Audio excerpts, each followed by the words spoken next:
ఇప్పుడు మనం డీల్ చేసి ఏంటంటే 400 పాలసీ అనమాట. 400 పాలసీలో import policy for second hand goods. General ఏంటంటే ఫస్ట్ కేసు ఏంటంటే క్యాపిటల్ గుడ్స్ అనేది restricted for import of authorization required. అంటే నువ్వు ఒకవేళ ఫస్ట్ ఏంటంటే రిస్ట్రిక్షన్ జనరల్ ఉంది క్యాపిటల్ గుడ్స్ ఇంపోర్ట్ చేయొద్దని. కానీ ఒకవేళ నువ్వు ఇంపోర్ట్ చేయాలనుకుంటే ఆథరైజేషన్ పక్క కావాలి అని చెప్తాడు. ఎగ్జాంపుల్ ఏంటంటే వాడు ఎగ్జాంపుల్ నార్మల్గానే ఫస్ట్ కేసే చేద్దాం.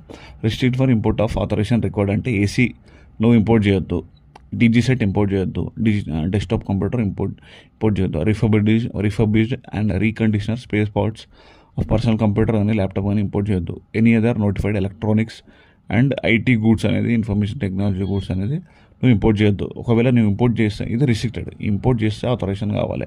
నెక్స్ట్ ఏంటంటే ఫ్రీగా ఇంపోర్ట్ చేసుకోవచ్చు capital goods. Example refurbished రీకండిషనర్డ్ spares of capital goods చేసుకోవచ్చు. విత్ 80% రెసిడ్యువల్ లైఫ్ అనేది సర్టిఫైడ్ ఉండాలి బై చార్టర్డ్ ఇంజనీర్ ఉంటే చేసుకోవచ్చు, ఇంపోర్ట్ చేసుకోవచ్చు, ఫ్రీ ఇంపోర్ట్. సెకండ్ కేసు ఏంటంటే వేరే కూడా any other second hand capital goods not specifically restricted అయితే ఇవి ఇంపోర్ట్ చేసుకోవచ్చు. Import with restrictions free. First ఏంటంటే విత్ రిస్ట్రిక్షన్స్ ఆథరైజేషన్ కావాలి, నెక్స్ట్ ఫ్రీ ఇంపోర్ట్. ఓకేనా, ఇది important. Import of second hand capital goods జనరల్గా ఏంటంటే ఒక క్వశ్చన్, జనరల్గా ఇంపోర్ట్ ఆఫ్ శాంపిల్స్ మీద డీల్ చేద్దాం ఇప్పుడు. Import of samples and gift as a provision of 400 policy. ఓకేనా, అయితే ఇప్పుడు ఏంటంటే వీడు ఏమంటాడంటే ఇంపోర్ట్ ఆఫ్ శాంపిల్స్ అనేది ఈవెన్ రిస్ట్రిక్టెడ్ ఐటమ్ అనేది allowed without import of authorization. అంటే శాంపిల్ అనేది ఈవెన్ రిస్ట్రిక్టెడ్ ఉందనుకో వితౌట్ ఆథరైజేషన్ కూడా తీసుకోవచ్చు. అంటే శాంపిల్ ఏదైనా సరే ఇంపోర్ట్ ఆఫ్ గూడ్స్ అనేవి శాంపిల్ ఉందనుకో ఇంపోర్ట్ చేస్తున్నావు, రిస్ట్రిక్టెడ్ ఐటమ్ ఉంది, ఇది allowed even without import authorization లేకుండా కూడా ఇంపోర్ట్ చేసుకోవచ్చు శాంపుల్. ఎక్సెప్షన్ ఏంటంటే ఆథరైజేషన్ కావాలి. డిఫెన్స్ కానీ, సెక్యూరిటీ ఐటమ్స్ కానీ, సీడ్స్ కానీ, బీస్ కానీ, న్యూ డ్రగ్స్ కానీ చేసుకోవచ్చు.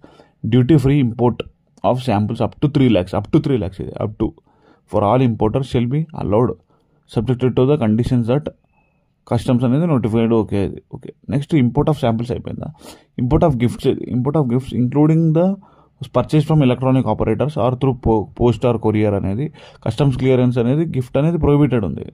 ఎగ్జాంపుల్ వీళ్ళు ఏమంటారు అంటే పోస్ట్ కానీ గిఫ్ట్ అనేది పోస్ట్ కానీ కొరియర్ కానీ ఈ కామర్స్ ఆపరేటర్ ఉంటే ప్రొహిబిటెడ్. కానీ except rakhi and life saving medicine ఉందంటూ ఇంపోర్ట్ చేసుకోవచ్చు. గిఫ్ట్ అనేది can be imported upon the payable of custom duty but no custom duty if rakhi is up to 100 rupees ఉంటే no duty shall be levied on that same. ఇది ఏంటంటే మనం deal చేసింది import of second hand capital goods. Next import of the samples, import of gift. ఓకేనా, ఇది cover అయిపోయింది. ఇది అంటారు FTP.